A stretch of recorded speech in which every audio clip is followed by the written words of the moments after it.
How's it going? I'm Clara Park, and here's the food feed for March 24th. A riot erupted at a Brooklyn restaurant last week when Orthodox Jewish patrons discovered the hot dogs they were eating were not kosher.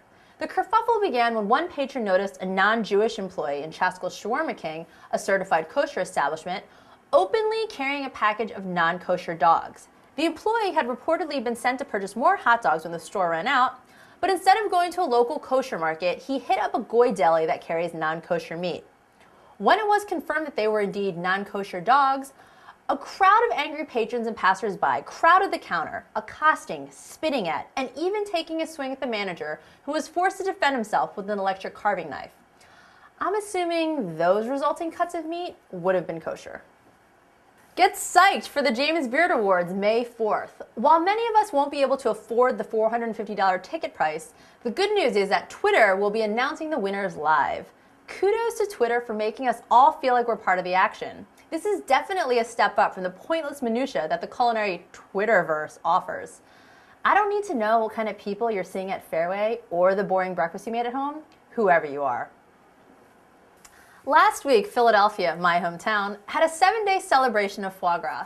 The former protest-laden city sponsored a foie gras-themed week where participating restaurants created $5 items for their menus featuring the ingredient. The lead anti-foie gras protest group, the Humane League of Philadelphia, formerly known as Hugs for Puppies, has decided to turn their efforts to the plight of the tightly caged egg-laying hens of America because they feel that that is a more efficient effort on their part. Go Philly! Way to win the battle and the right to choose what chefs serve. One of our favorite guilty pleasure websites, thisiswhyyou'refat.com, has hit the big time. Last week, Richard Blakely and Jessica Amison revealed themselves as masterminds behind this sensational, gross-out website, and they have since netted a book deal less than 2 months after launching the site. I know it will be going on my coffee table as soon as it hits the shelves, but I can't wait for their next site. This is why we're rich.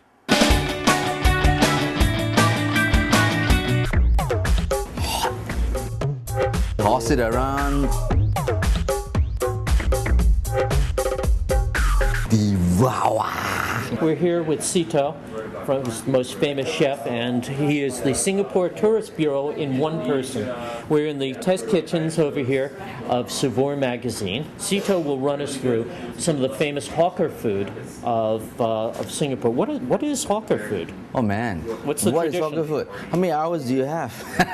It's not just food served by itinerant little street food vendors on the street. They have been taken off the street some 30, 40 years ago, housed in huge complexes.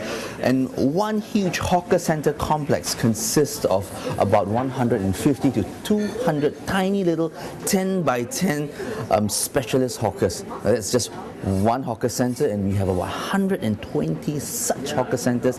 I'm here with Francis, one of the top Singapore seafood chefs in Singapore, and we're going to make for you today Singapore's national seafood dish, and that's chili crabs. This dish was created in Singapore some 60 years ago, in the 50s actually, by a lady who sold seafood at the seashore. She got really bored of the boiled crabs and garlic crab she was steaming and frying, and then somebody decided, hey, why don't we spice things up? So she began throwing a bit of tomato paste and chili paste and began stirring that with crabs, meat crabs. In Singapore we get our crabs from Indonesia and Vietnam, and the best crabs we use are from Sri Lanka. They are meaty bodies. They're like Arnold, imagine Arnold, So this process takes quite a while.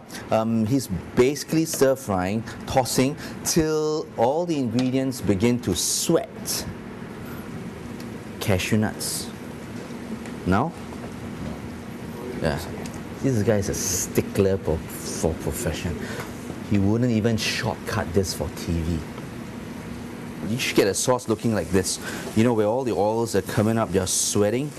And everything that you see in there is actually in there.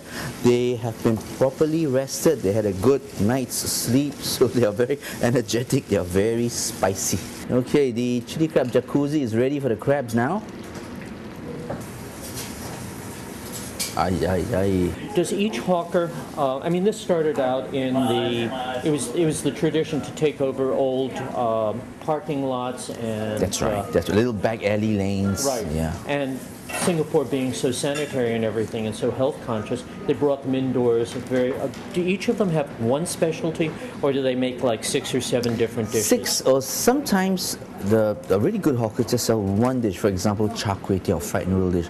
Just one wok, one man, because these kind of foods are so iconic. People just go to one hawker to do one type. So if you're say selling a Hokkien, a South China noodle specialist, so you may do 3 or 4 different versions of say fish ball noodles, fish cake noodles, sliced meat noodles. So it is technically one type of street cuisine, but there are 3-4 varieties in there. This is William here, one of our top chefs in Singapore, and we're going to make laksa from scratch. The name laksa has a couple of theories. Some say it's a Sanskrit word that means 10,000 of everything, because there's 10,000 ingredients here, what looks like 10,000 ingredients here. Another theory, it's a South Chinese dialect that means spicy sands. That's right. It's made up of a lot of blended this and that, and with coconut milk and chili and blah blah blah blah.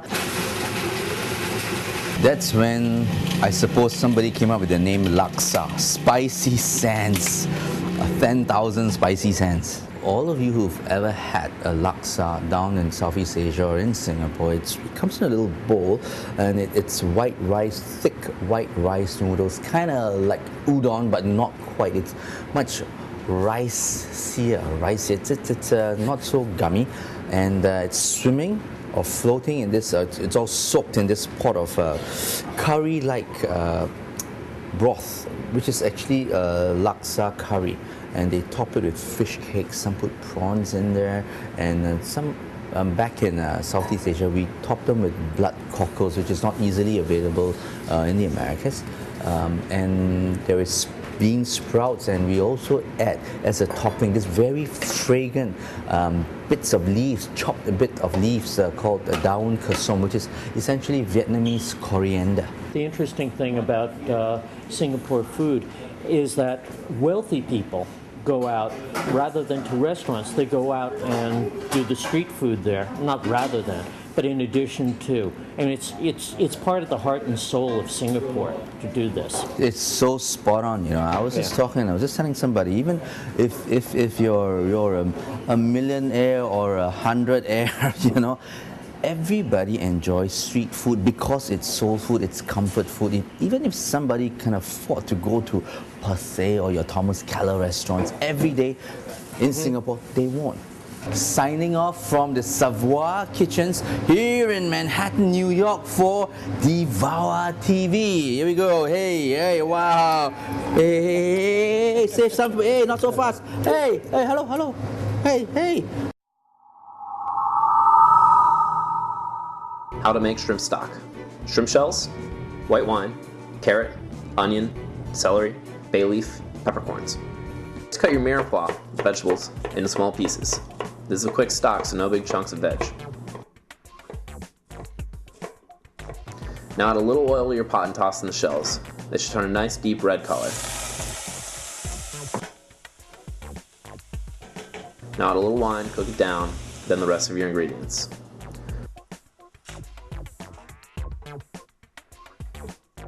From here, fill the pot with enough water to just cover everything, put it back on the heat for a very slow simmer. After about 45 minutes, strain it into an ice bath and save in the fridge for a few days or the freezer for a few months.